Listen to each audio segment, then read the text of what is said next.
우리가 함께 말씀 가운데 나아가기에 앞서서 서로가 서로에게 사랑과 축복의 인사를 나누며 나아가길 원합니다. 주님의 이름으로 사랑하고 축복합니다. 함께 인사하겠습니다. 주님의 이름으로 사랑하고 축복합니다. 사랑하고 축복합니다. 우리가 이 세상을 향한 축복의 통로가 될 수 있기를 원하고, 우리가 우리 옆에 있는 이들에게 주님의 사랑과 축복을 전하는 이들이 될 수 있기를 간절히 소망합니다. 우리는 이 세상을 살면서 여러 가지 모습을 가지고 살아가고 있죠.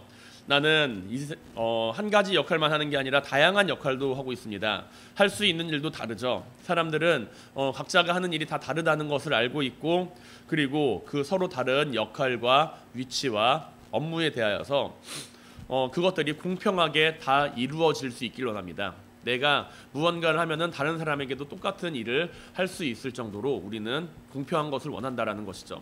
내가 사과를 하나를 먹으면 내 옆에 있는 사람도 사과를 하나를 먹는 것이 우리는 공평하다라고 생각을 할 때가 많이 있습니다. 우리는 공평하고 평등한 것을 좋아하지만, 그렇지만 분명한 것은 내가 사과를 하나 먹는다고 해서 옆 사람이 사과를 하나를 먹는 것이 공평하다고 이야기할 수는 없다라는 것이죠. 왜냐하면 그 사람이 사과를 싫어한다라고 한다면 우리는 그 사람이 사과를 먹는 것이 내가 사과를 먹는 것과 공평한 일이 아니라는 것을 알 수가 있습니다. 내가 사과를 좋아하는데 옆에 있는 사람이 사과를 싫어하는데 서로가 똑같이 사과를 한 개씩 먹는 것이 공평한 일일까요? 라는 것이죠. 남자와 여자가 할 수 있는 일이 다르고, 여자와 아이와 어른이 할 수 있는 일이 다릅니다. 그럼에도 우리는 그렇게 서로 다른 사람들이 모여서 공평하고 평등한 사회를 만들고자 노력을 하죠. 그렇다면 공평하고 평등하다라는 것은 무엇일까요? 우리가 바라는 세상은 차별이 없는 세상입니다. 차별을 없애기 위해서 우리는 공평과 평등을 이야기한다라는 것이죠. 차별이 없다면 공평과 평등도 이야기할 이유가 없다라는 이야기입니다. 남자와 여자의 차별을 없애야 한다라고 이야기를 하죠. 힘이 있는 자와 힘이 없는 자 사이에서 나타나는 차별을 없애야 한다라고 이야기를 합니다.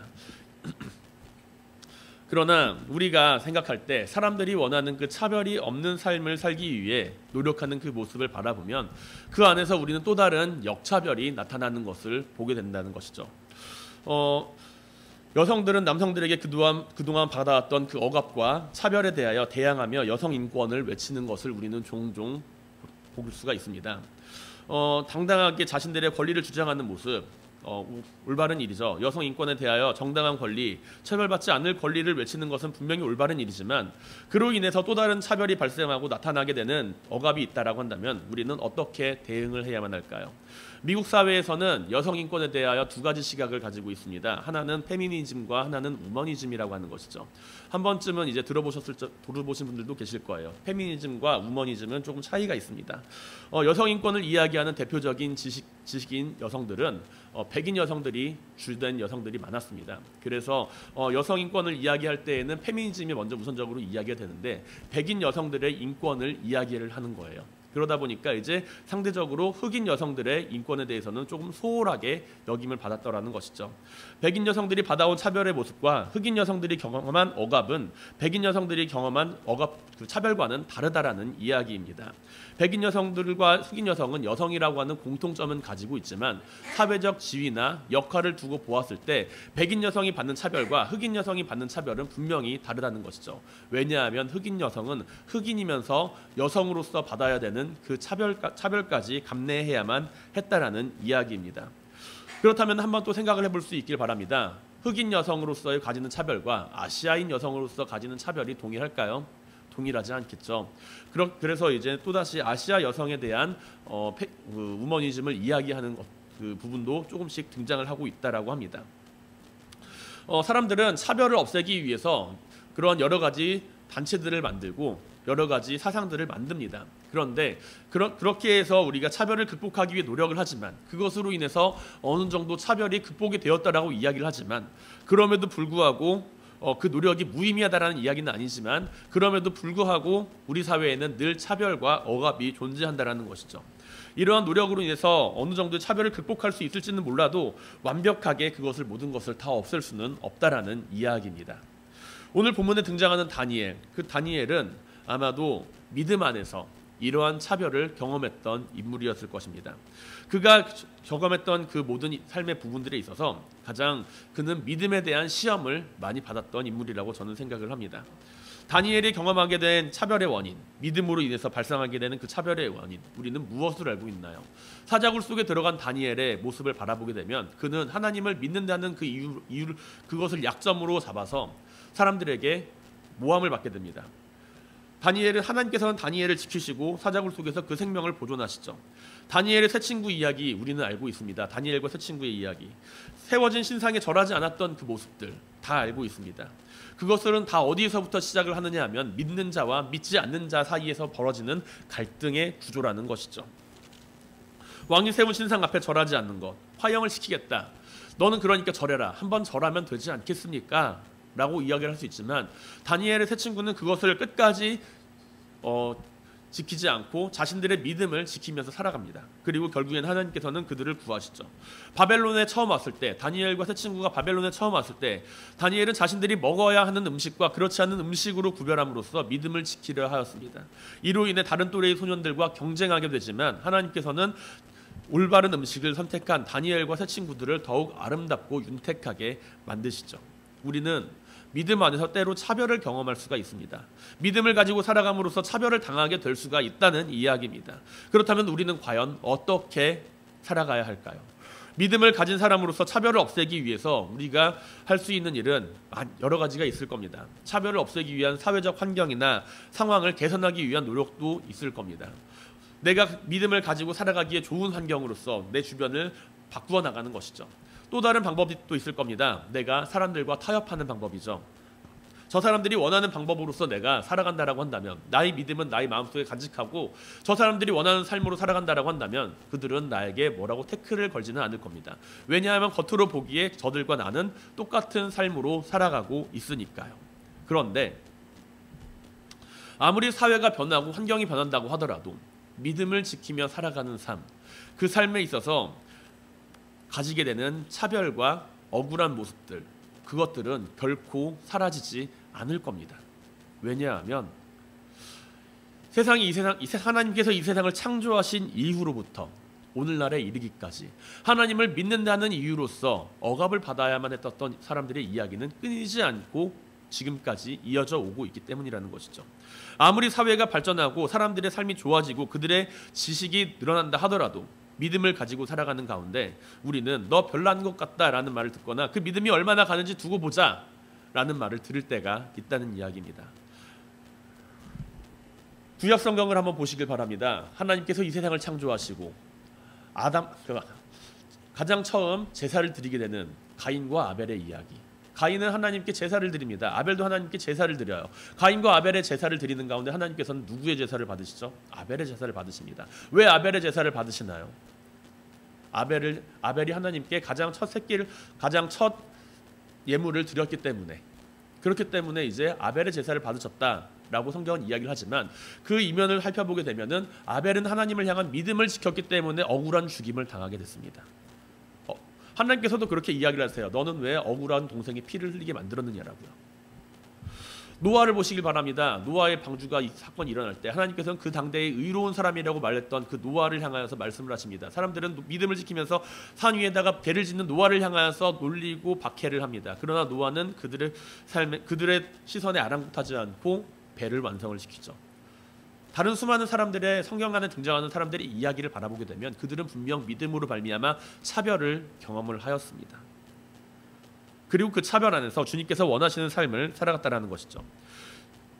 신약 성경으로 들어와서도 예수 그리스도를 따른다고 이야기를 하는 사람들 가운데 영광을 받은 사람들보다 고난을 받은 사람들이 더욱 많이 있습니다. 그러나 우리는 믿음 가운데 늘 영광만을 찾기를 원하고 늘 믿음 안에서 내 삶이 복된 삶이 되기만을 바란다라는 것이죠.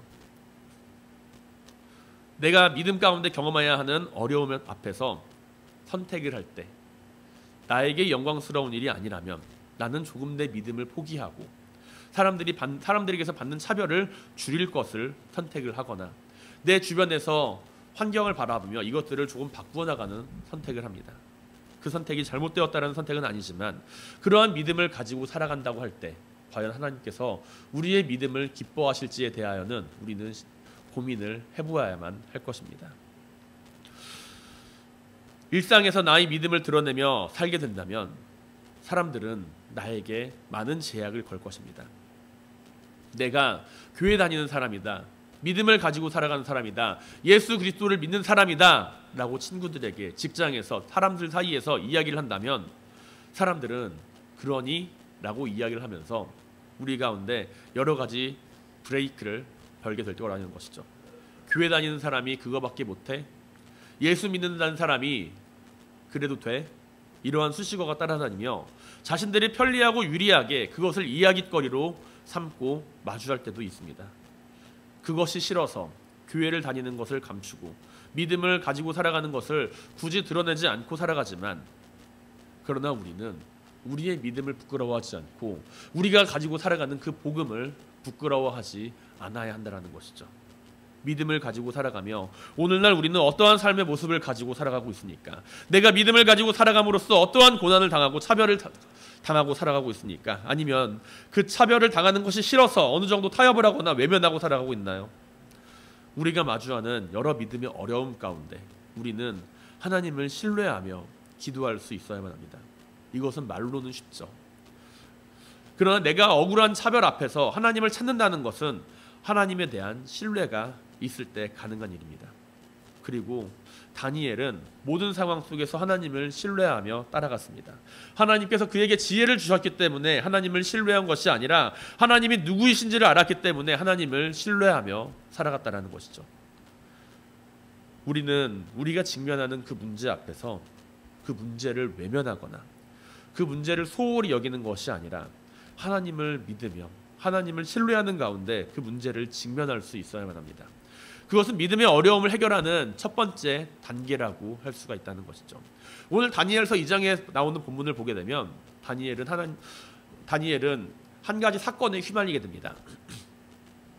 다니엘이 자신의 목숨에 걸린 상황 앞에서 왕 앞에 나아간다는 것이죠.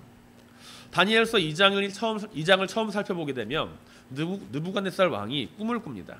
그런데 그 꿈이 기억이 나질 않아요. 그래서 사람들을 부릅니다.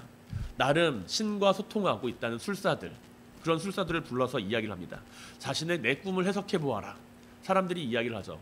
왕이시여 저희에게 그 꿈을 이야기해 주십시오. 그러면 우리가 해석해 드리겠습니다. 그러니까 왕이 이야기를 합니다. 너희는 신들과 소통하는 사람이라고 하지 않았느냐? 너희는 신들을 섬기는 사람들이 아니냐? 그런데 왜 그 꿈 하나조차 해석하지 못하느냐? 라고 이야기를 합니다. 느부갓네살 왕의 주장은 단순해요. 너희가 신들과 함께 신을 섬기고 살아가는 그 술사라고 한다면 너희가 내 꿈을 해석해봐. 근데 나는 내 꿈을 말해주지 않을 거야.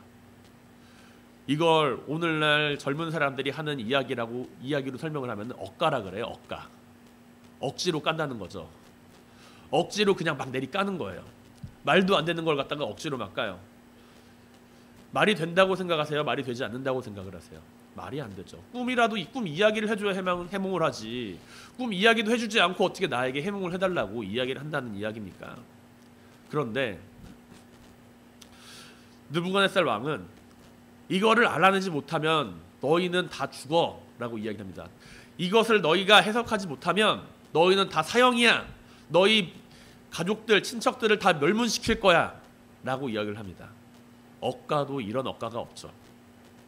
느부갓네살 왕의 위협은 다니엘도 피할 수가 없었습니다.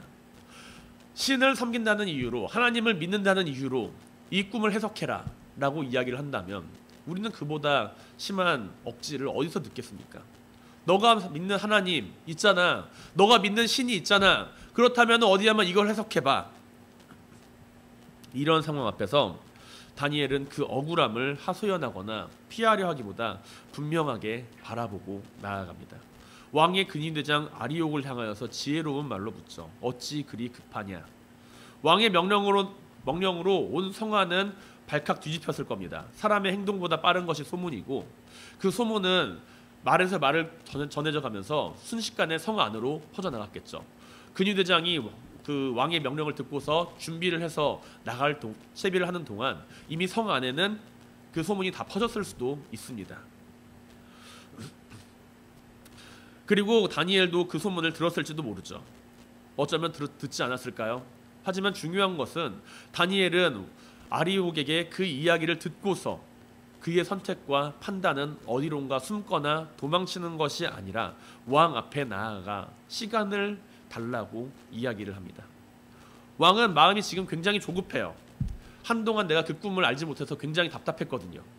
그래서 술사들에게 이야기를 합니다. 너희가 내 꿈을 해석해라. 만약에 해석하지 못한다라고 이야기한 너희들이 그 말이 시간 끄는 것처럼 여기면은 난 너희를 죽이겠다. 왕이 대답하여 이르되 내가 분명히 아노라. 너희가 나의 명령을 내렸음을 보았으므로 시간을 지연하려 함이로다. 그러나 다니엘은 나와서 왕을 대면하고 왕에게 그 문제를 해결해 주겠다라고 말합니다. 느부갓네살 왕이 부리는 그 억지 가운데 너가 지금 신을 믿고 있으니 너에게 지금 하나님을 믿는 그 믿음이 있으니 내가 내는 이 억지를 해결해 보아라 라고 하는 그 말 앞에서 다니엘은 억울합니다. 내가 왜 그런 일을 당해야 합니까? 라는 이야기를 하기보다 그 문제를 바라보며 느부갓네살 왕 앞에 나아갑니다. 억울한 상황 가운데 다니엘은 자신의 지혜를 사용하여서 위기를 극복할 수 있는 묘책을 만들어내거나 사람들을 모아서 자신들의 생명을 도모하고자 하는 것이 아니라 그 문제의 핵심이 되는 느부갓네살 왕에게 직접 찾아간다라는 것이죠. 누가 과연 이러한 선택을 할 수 있을까요? 문제를 마주하고서 그 문제 앞에서 누가 그 억울한 문제 앞에서 당당하게 그 문제를 바라볼 수가 있을까요? 그 억울하고 불합리한 명령 앞에서 다니엘이 느부갓네살 왕 앞에 나아갈 수 있었던 것은 그는 하나님을 신뢰하였기 때문입니다. 하나님을 믿었기 때문에 느부갓네살 왕 앞에 나아갔다라는 것이죠. 이것은 허풍이나 시간을 벌기 위한 막연한 대답이 아니었습니다. 다니엘은 하나님을 믿고 있었으니 하나님을 믿는 것은 문제의 해결을 하나님께서 하실 수 있다라고 여기는 겁니다.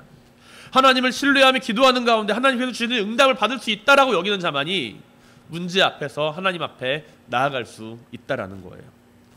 사람들은 자신이 마주한 그 위기와 차별 앞에서 그 문제를 해결하는 것을 원하였지만 다니엘은 그 억울한 상황 가운데 하나님을 향하여 기도하죠.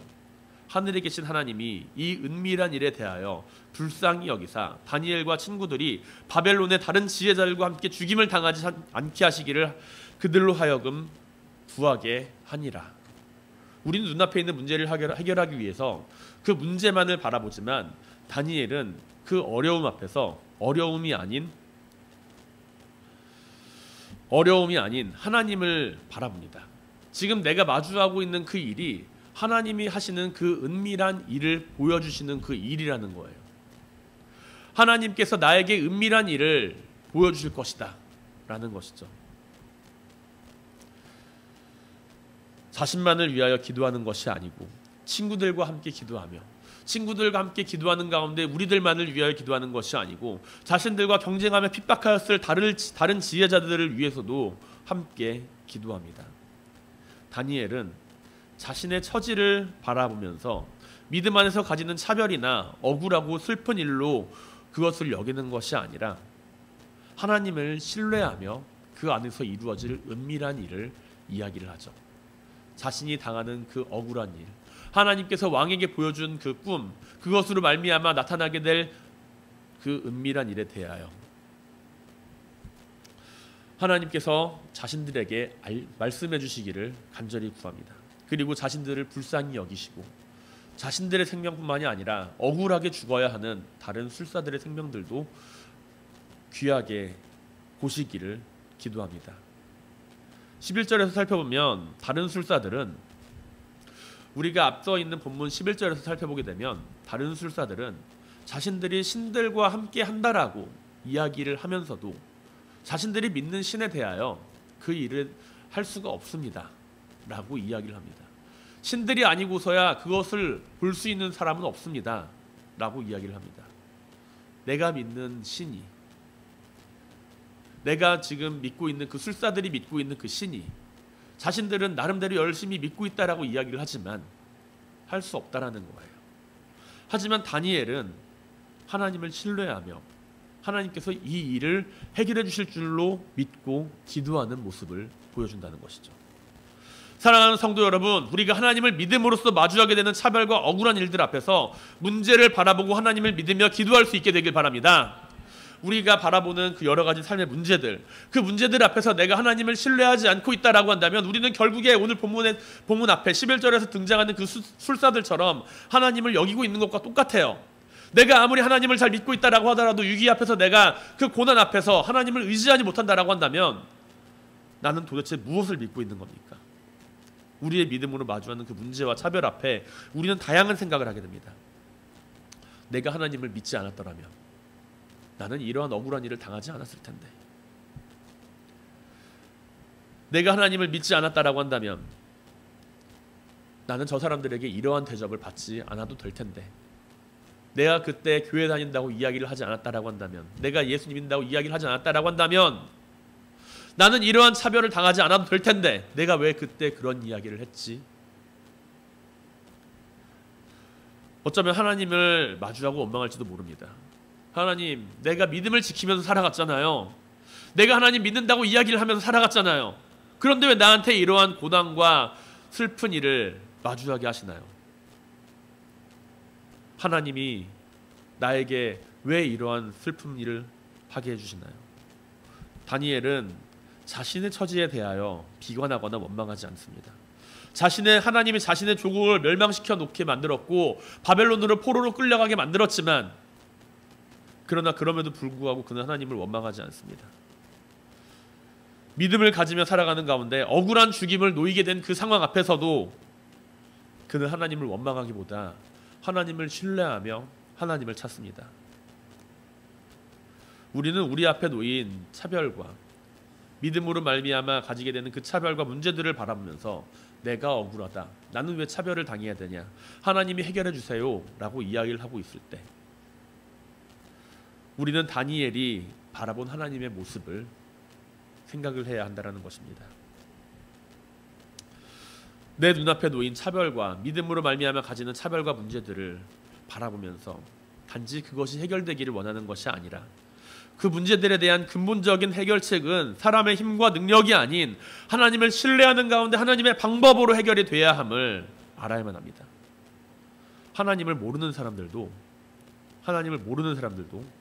어려움 앞에서 세상의 지혜를 다 찾고 사람의 방법을 찾는 일 다 할 수 있습니다. 하나님을 알지 못하는 사람들도 그런 일들은 다 할 수 있어요. 하나님을 모르는 사람들도 내가 어려움에 빠지면 세상의 지혜와 세상의 방법을 찾아야 한다, 그 사실은 알고 있습니다.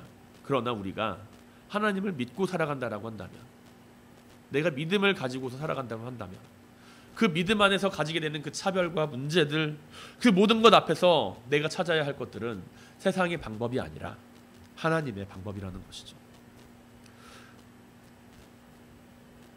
우리가 하나님을 믿고 살아간다라고 한다면 하나님의 지혜와 능력을 구해야만 할 것입니다. 우리의 삶에 마주하는 여러 믿음의 문제들 가운데 언제나 하나님을 신뢰하며 나가는 모든 성도님들이 되시기를 주님의 이름으로 간절히 축원드립니다. 하나님께서 기도하며 지혜를 구하는 일, 성경 안에 등장하는 인물들이 보여준 문제 해결의 방법입니다. 우리가 성경을 보게 되면 모든 하나님의 사람들은 다 하나님을 신뢰하며 기도하는 가운데 방법을 찾습니다. 선지자들도, 구약시대의 선한 왕이라고 일컬어지는 이들도 신약시대에 와서 예수님의 모습을 살펴보았을 때, 주님의 제자들이 주님의 십자가 사건을 경험하고 세상 가운데 복음을 전하는 일을 감당하며 살아갈 때 그들은 늘 하나님을 신뢰하며 문제 앞에서 하나님 앞에 기도하는 일을 선택합니다. 잠언의 지혜자는 하나님을 따르며 의로운 일을 행하는 사람에 대하여 다음과 같이 기록합니다. 사람의 행위가 여호와를 기쁘시게 하면 그 사람의 원수라도 그로 더불어 화목하게 하시느니라. 적은 소득이 의를 경하면 많은 소득이 불의를 경험한 것보다 나으니라. 사람이 마음으로 자기의 길을 계획할지라도 그 걸음을 인도하시는 이는 여호와시니라. 우리가 마주하는 그 어려움 앞에서 내 계획이 조금 잘 안 된다라고 이야기를 할지라도, 내가 믿음 안에서 그 일을 해결해 나가는 것이 조금 어렵고 힘들다라고 할지라도 우리는 하나님을 향한 신뢰를 포기해서는 안 됩니다. 사람의 지혜가 아닌 하나님을 그 믿는 믿음으로 말미암아 우리가 마주하고 있는 믿음의 어려움을 함께 극복해 나갈 수 있길 바랍니다. 위기 가운데 자신만을 위해 기도하는 것으로 만족하지 말고 함께 기도하는 이들과 함께 기도하며 우리만을 위해서 기도하는 것이 아니라 우리와 함께하는 이들을 위하여서도 기도할 수 있기를 바랍니다. 우리가 마주한 믿음의 어려움이라고 하는 그 고난 앞에서 하나님이 행하실 그 은밀한 일을 바라보며 그로 인하여 하나님께서 또 다른 계획을 이루어 가실 것을 믿으시길 바랍니다.